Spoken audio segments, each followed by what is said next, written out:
Ja, i natt så har ju republikanernas kandidater i USAs presidentval drabbat samman, minus Donald Trump förstås, för han var ju inte med den här gången heller, Marcus. Nej, och det var en mycket, mycket viktig debatt. God morgon, Marcus, God morgon. som förstås följde den här debatten i natt. Ja, att den är så extra viktig för att det är sista debatten nu innan juluppehållet. Och då är det ju många som bestämmer sig under jul och nyår.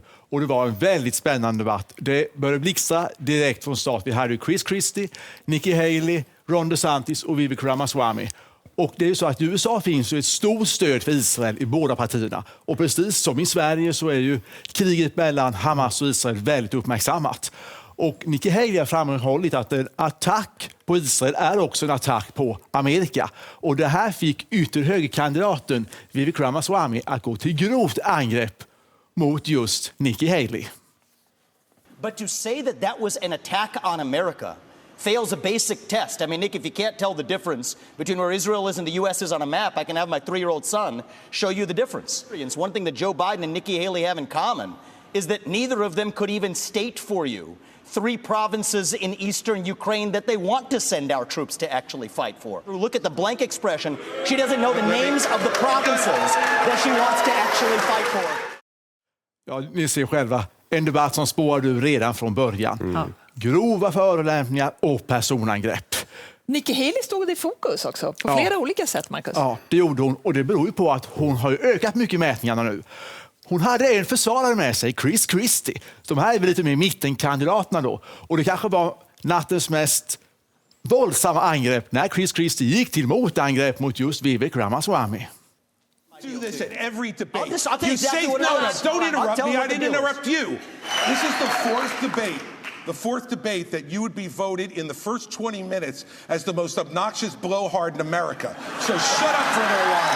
I'm going to respond to that. We're now 25 minutes into this debate, and he has insulted Nikki Haley's basic intelligence, not her positions, her basic intelligence. She doesn't know regions. She wouldn't be able to find something on a map that his 3-year-old could find. Look, I've known her for 12 years, which is longer than he's even started to vote in the Republican primary. This is a smart, accomplished woman, and you should stop insulting So her. I'm going to take this. I'm going to take several times over. Ja, ni Ser ser man inte så själva. ofta sånt här försvarstal mellan kandidaterna? Nej, det gör man inte. Och jag misstänker här lite grann att det kan bli så att Chris Christie går ut och ger sig stöd förr eller senare till Nikki Haley. Och Nikki Haley slår Joe Biden klart i mätningarna om nu hon skulle lyckas bli republikanernas kandidat. Annars hos republikanerna en stor fråga där invandringen. Och där är de starkare än demokraterna enligt mätningarna. USA har stora problem när det gäller gränsen mot Mexiko dit det också kommer in väldigt mycket droger. Och det här var en fråga, just invandring då, som Ron DeSantis lyfte. Ron DeSantis hade en bra natt i natt. Och han sa så här, vi får inte bli som i Europa. Och det handlar också om kopplingen till Israel och antisemitismen. Look what's happened in Europe. You have more anti-Semitism in Germany than at any time since Adolf Hitler. Why? Because they imported mass numbers of people who reject their culture. Europe is committing suicide with the mass migration, and we should not be importing people from cultures that are hostile. So, for example, I said with the Gaza, you had some of the squad wanted to import 300,000 people from the Gaza Strip. I said, no, we're not taking anyone from Gaza because of the anti-Semitism and because they reject American culture. So we've got to get smart about this. We cannot let the United States be like Europe. So there's an overhanging fruit. Ja, och man lyfter även upp Sverige faktiskt som exempel. När det gäller invandringen så har de ganska så likartad syn. Men när det gäller han ni nämnde förut, Donald Trump, där skiljer sig synen åt ganska mycket. Det är ju Vivek Ramaswamy som är lite grann mini-Trump och är väldigt positiv till Donald Trump. Annars så såg vi i natt att det var hårdare toner mot Trump än var tidigare. Det handlar om att nu måste de gå till attack. Och Nikki Haley lyfter fram att väljer vi Donald Trump, då kommer det bli kaos. Ännu mer kaos. Det kommer bli vendetta. Han kommer bara föra igenom mest sina egna vendettor och bråk mot andra personer i USA. Så det här var något hon lyfte fram, att vill man undvika kaos, ja då finns det en annan kandidat att välja. Our country is in chaos. We see it on the southern border.